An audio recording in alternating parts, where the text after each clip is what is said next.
What's the best way to introduce yourself in IELTS speaking to get off to a strong start? Although each of the 7 examiners I've met was different, the exam follows a clear pattern and I'll take you through it question by question so you learn what to say and what test takers say quite often, but you should really avoid. While preparing for this video, I also discussed this topic with a former IELTS examiner and got some amazing insights from the other side. Today, most exams are taken face-to-face, but some are online. The process is very similar. Once you arrive at the test center, and yes, it's best to arrive in plenty of time, this isn't the moment to make a dramatic late entrance.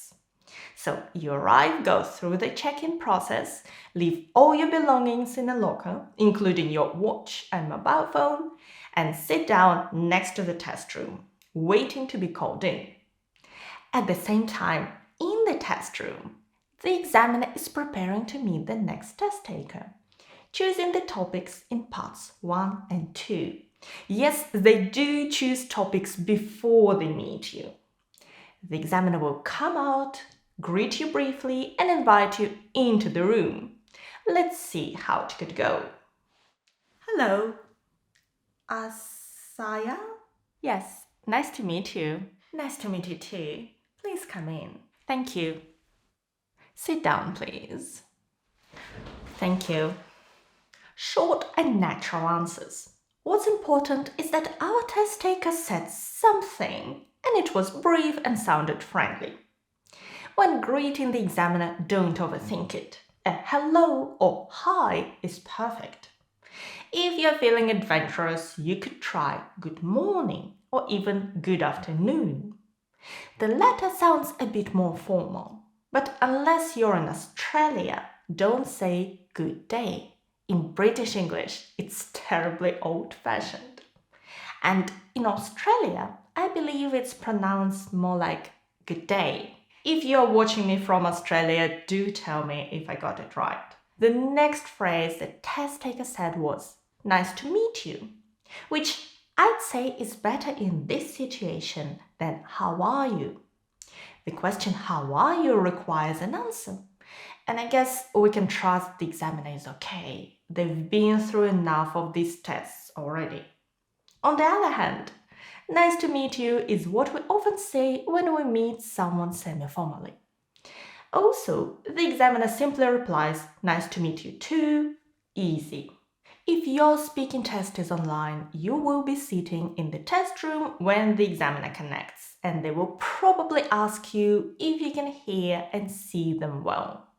If not, don't be shy and say you're having problems straight away, but it should be fine.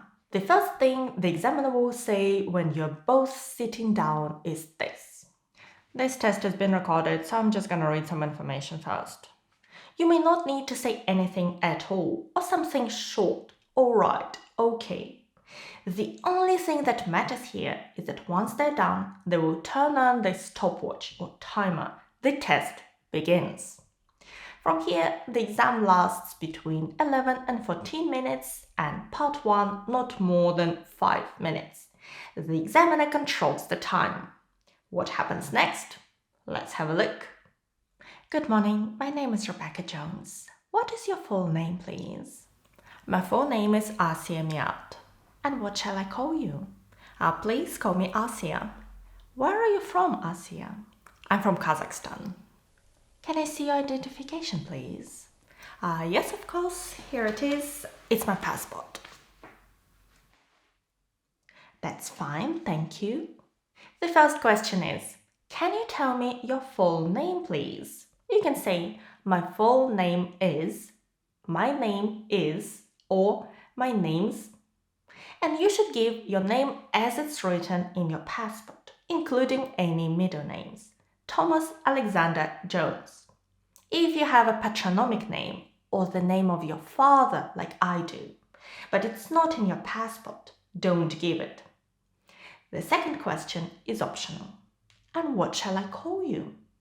If the examiner asks it, as they do in the UK, you can choose how you'd like to be addressed. Most people really struggle with my name in English. So I just use this chance to repeat it again. Please call me Asia. My Greek friend Panayota would say, everybody calls me Penny because she really doesn't like when anyone uses her full name. You could say, you can call me. You could also suggest how to address you when answering the first question. My name is Maria Gabriela Perez, but please call me Gabby. The next question is also optional. Where are you from? I'm from Kazakhstan. The examiner may ask you where you're from if you're taking the test in an English-speaking country like the UK or Australia, because test takers from different countries take their tests there. In my previous videos, I recommended slightly longer answers, like I'm from Almaty, the former capital of Kazakhstan. But the examiner I discussed it with says we really don't need any details, but it's good to give a full answer. I'm from Kazakhstan, not just Kazakhstan. If you take a test in your home country, you may not get this question at all. Throughout this dialogue, the examiner has one eye on the stopwatch. They're working to a strict time scale. This dialogue takes a maximum of 30 seconds, but the examiner would prefer a few seconds less. So help them. But the introduction is not over yet. The goal of the first set of questions in part 1 is to help you warm up and introduce yourself a bit more. These are simple questions, but they may cause some confusion and even answers that go wrong. So let's have a look at what difficulties test takers sometimes experience and make sure that for you, everything goes smoothly. Part 1 always begins like this. Now, in this first part, I'd like to ask you some questions about yourself. And then you're most likely gonna hear one of these 3 questions. The first, let's talk about your hometown. Do you live in a city, a town, or a village? If you've lived all your life in one place, it's easy. But what if you live in one place but were born in another?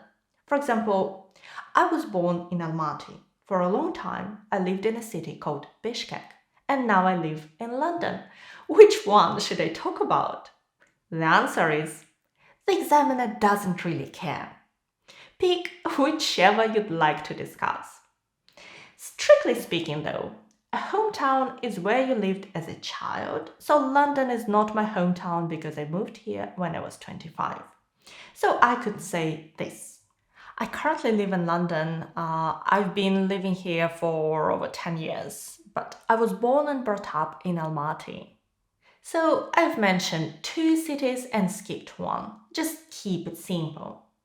And while the answer was simple, I still used the opportunity for the present perfect continuous. I have been living, or in spoken English, I've been living. Grammar is one aspect the examiner will notice right from the start. Another question you may be asked at the beginning of part 1 is this. Do you live in a flat or a house? I live in a flat with my parents. Actually, I've lived in the same flat all my life. Done. The next question may be more interesting for us. Do you work or are you a student? It's a simple question that may provoke quite a common mistake. But before we look at it, let's discuss how you could answer if you neither work nor study. In short, just say so. But mention what you did before so the examiner could use it for the follow-up questions. Here is an example. Do you work or are you a student? I finished my bachelor's degree last year and currently I'm at home looking after my twins. So my main focus is on them right now. This answer tells the examiner to ask you about your previous studies. So, what's the common mistake I told you about? Listen to this. I recently started working as a software engineer. My job mainly involves designing and building software solutions, which means I spend a lot of time coding, testing, and troubleshooting different products. I work in a number of different programming languages. Thank you. I was just getting started. The examiner would interrupt before our test taker gives a full coding tutorial. Seriously though, the answer is quite obviously rehearsed or even memorized, and the examiner is not interested in that at all and wants to hear you talking more spontaneously. In this first question, it's enough to give a shorter and more natural answer. I graduated last summer and now I work as a software engineer in a tech company. That's enough. The second and third questions in this topic will give you more opportunities for open answers. For example, why did you choose this kind of work or program at university? Most of the questions are about the past. The third question is even more speculative and most of them have would in the question. Would your hometown be a good place to bring up children? Or what would help you study better? Here, the examiner is expecting a long answer that flows to check our ability to connect our thoughts together. To answer these questions better and learn some useful phrases to improve your answers, let's continue in this video here. After all, there is nothing better than a good start. And with that, it's time to finish. Bye!